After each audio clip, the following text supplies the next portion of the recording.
Well, the man in the driving seat at CSR is Jeremy Sutcliffe, who joined the company as a director, but in April this year took on the managing director role, largely to deliver the sale of CSR's huge sugar business. I spoke to him a short while ago.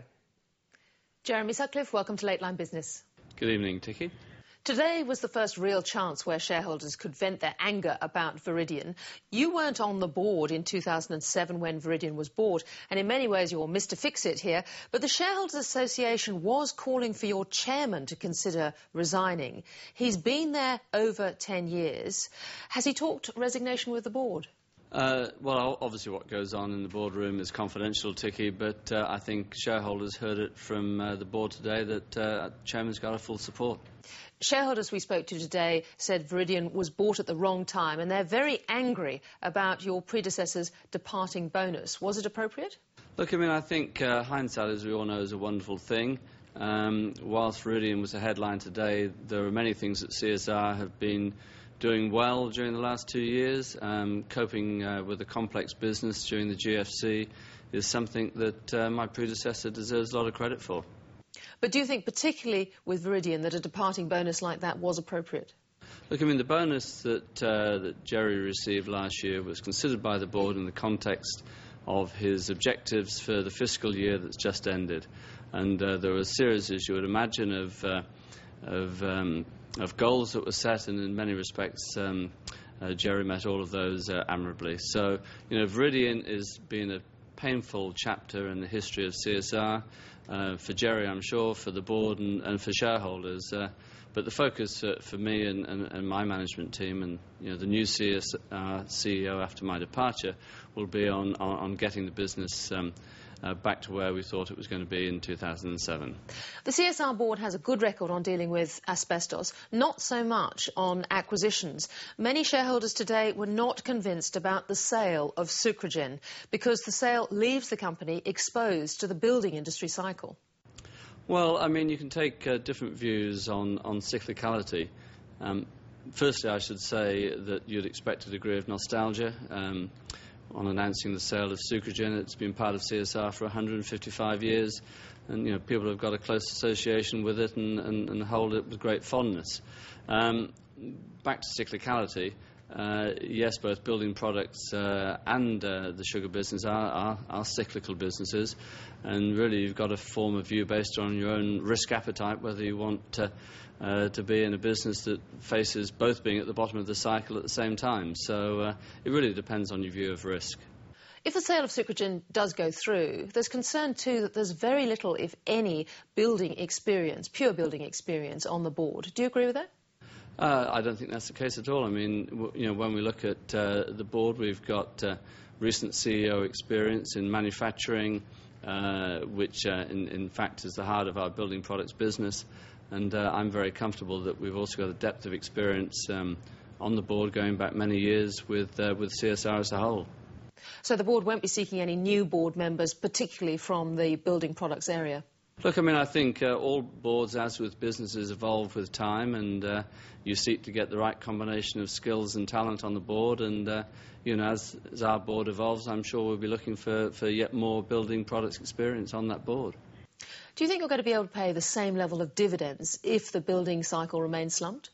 Look, I mean, we have a policy that we are going to maintain a payout ratio on dividends of between 60% and 80% of earnings, and you know, I see no reason why the board can't maintain that policy.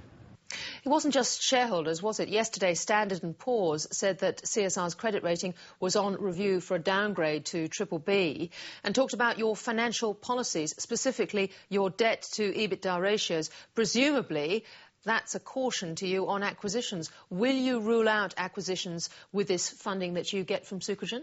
Look, I mean, I think we are, assuming the sale goes through according to plan, going to be in a position of having 1.6 billion after tax of net proceeds to address. I mean, that's a pretty nice position to be in.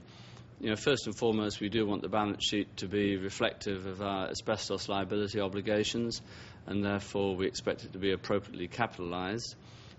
We've then got to have a strategic review to see where new CSR, as I call it, is going to be in 2, 3, 5 years' time.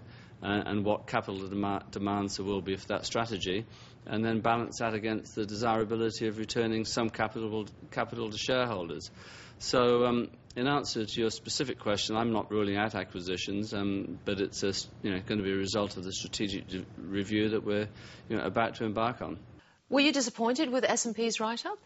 Not really. I mean, we've had a long association with S&P. We have a good dialogue with them, and I think that once we emerge the other side of the Wilmar closing, that things will become clearer for S&P, and I expect that they'll be able to review their rating accordingly. The main job that you were taken on to do was to sell Sucrogen. When we spoke to you in May, the talk was all bright foods.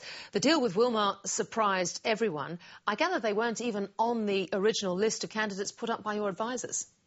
Well, I think the process of negotiation of sale of Sucrogen is not something that I want to debate in public. I mean, what I have said in public was that we would engage with Bright Food, we would allow them adequate time to complete due diligence and to convert their conditional proposal into one that was capable of acceptance. We honoured that. They did deliver a proposal. Now, what happened during that period was that we engaged with other parties who might have wished to invest as a cornerstone shareholder in a demerger. Wilmar was one of those, and during due diligence they realised, firstly, we were serious about a trade sale, and secondly, they liked what they saw. So in a very short period of time, they came up with a bid which, in the end, was better in terms of value and certainty than Bright's. You've still got to get the deal past the regulators. Do you think FIRB will be easier on Wilmar than it would have been on a largely state-owned Chinese company? Well, I think it's not the fact that Bright were Chinese, but as you correctly say, state-owned, and there are a different set of rules for state-owned enterprises that don't apply to companies such as Wilmar, which are large publicly listed organisations. So, I'm hopeful that the FIRB process will be straightforward, and that any concerns that are expressed by other stakeholders, including the cane growers, are going to be adequately satisfied by Wilmar when they come to see them. Presuming this Sucrogen deal goes through, what next for Jeremy Sutcliffe after your great success at Sims Metal? Must seem a bit lame to go back as an ordinary director. Look, I mean, I think this time last year when I was at the CSR AGM, I didn't expect to be at this year's AGM as managing director. So it's always dangerous to predict what you're going to do next, Ticky. Would you want the chairman's role at any point? Oh, look, I mean, I think we've got a good chairman doing a good job at the moment. Jeremy Sutcliffe, thanks very much for talking with us. Thanks, Ticky.